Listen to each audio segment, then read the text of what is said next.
His skills, I just have to run in this camp too much because I have to follow him because he runs too much. I know his game plan. We always see his fight, and he has same style always. But I will try to catch him, take him down, just what I did with my all opponents. If Jan has chances, you mean to beat Islam? Yeah. It's a fight business. Everyone has chances. Everyone, and especially someone like Ian.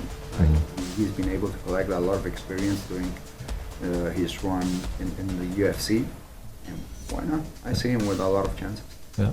And Islam, we already saw him getting knocked out in a fight. Islam's going to be a tough matchup for him because Islam can be quite defensive and safe.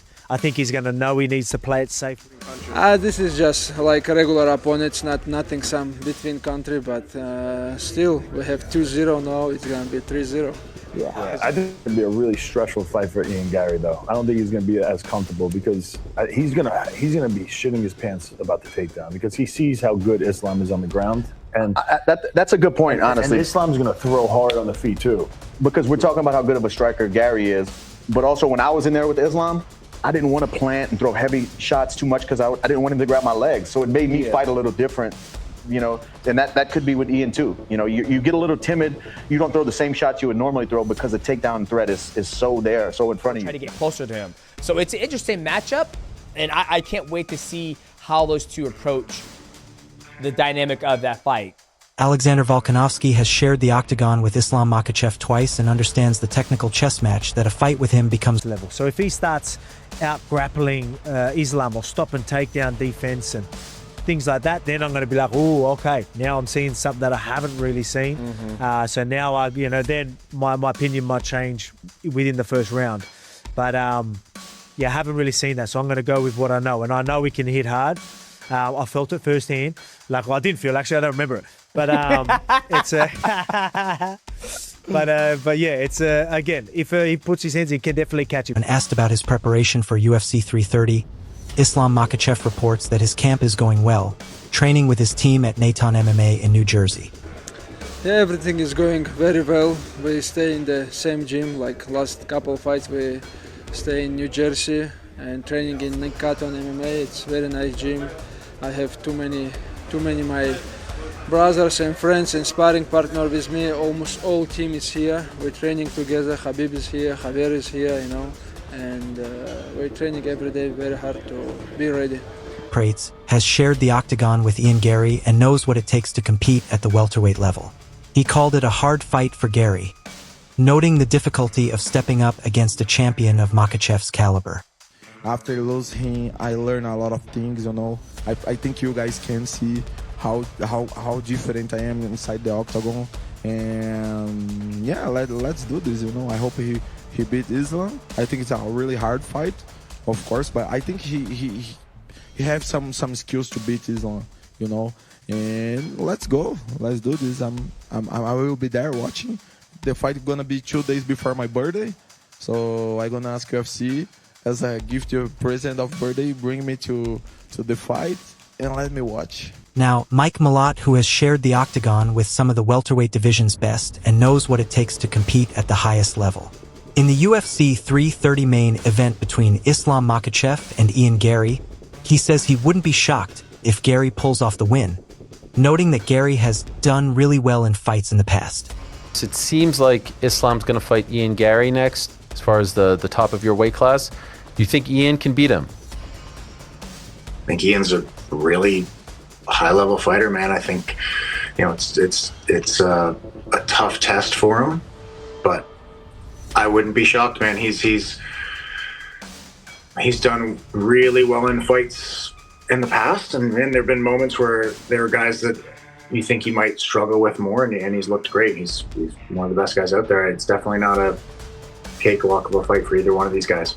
When discussing his upcoming welterweight title fight, Ian Machado Garry made a bold declaration about the magnitude of the challenge ahead. If Garry finds a way to win, his name will be etched in the history books as one of the greatest upsets in UFC history. If he falls short, the weight of his own words could come back to haunt him.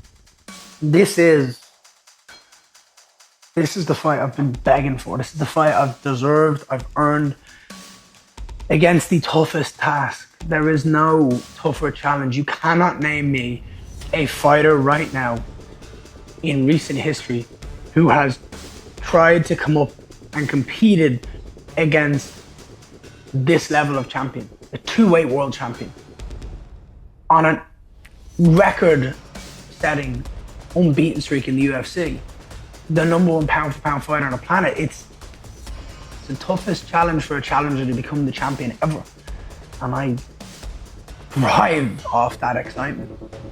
Meanwhile, Michael Bisping has watched countless fighters step up to face elite wrestlers, and he knows the difference between a mismatch and a competitive chess match.